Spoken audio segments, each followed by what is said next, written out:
My name is James Brown. I work in the new product development lab here at Valvoline. I work with a lot of the race support, the new product development for engine oils. I'm Sarah Lambert, and I'm a chemist here at the new product development lab. One of our responsibilities here in the lab is when distributors are in town, we bring them down here to the tribology lab for training, and we show them the 4-ball EP test, where we can show them the competitive advantages of our Valvoline Cobalt. This is the 4-ball extreme pressure instrument. We use it to test incrementally higher loads for bearing wear, using both gear oils and greases predominantly.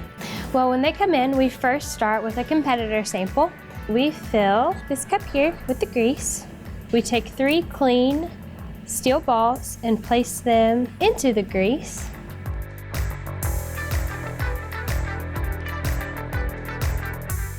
Take this top piece. We place it on top of the balls, pushing down.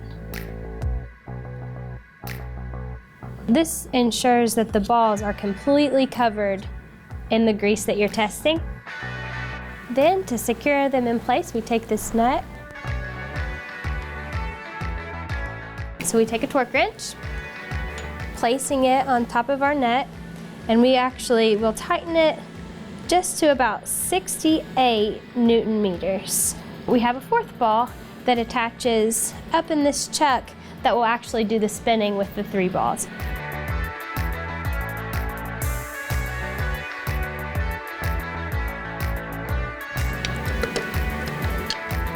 So you want to make sure it feels smooth, like it's set up correctly.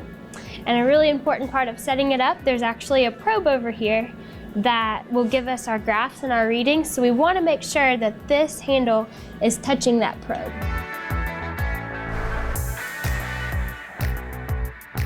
We're set up, and now we're ready to apply our load.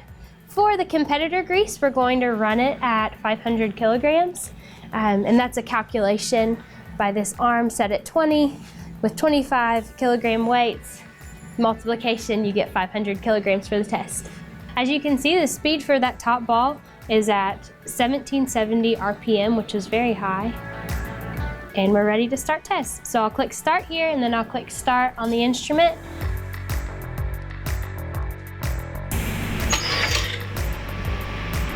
So as you can see, this is a 10-second test, and the sample only lasted for about 1 to 2 seconds. This product actually claims that it can handle a weld load of 500 kilograms, but in order for that to be accurate, it would have to have lasted the full 10 seconds, and because it hit its weld point. With this test, once it hits the weld point, the motor will kick off. So at 2 seconds, the instrument said, no way, it's more than we can handle, it's time to weld, and so the test ended. We'll be loading cobalt into the cup, very similar to the way we loaded the competitor's grease.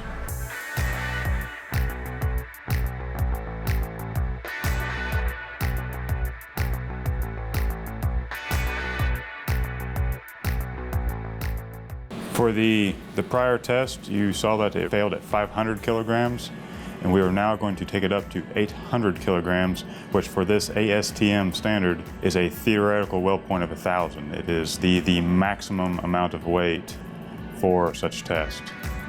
Set the program to anticipate a 800 kilogram load. We will now commence with the 800 kilogram cobalt test.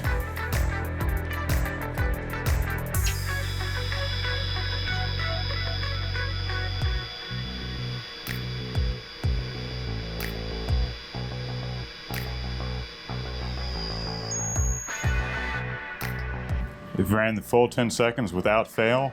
It gives it a theoretical weld point of 1,000 kilograms.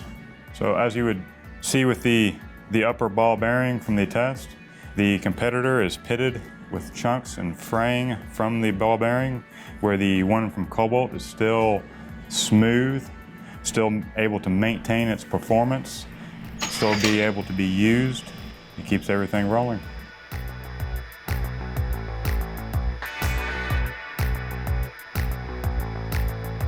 Cobalt is a unique product using microencapsulation technology.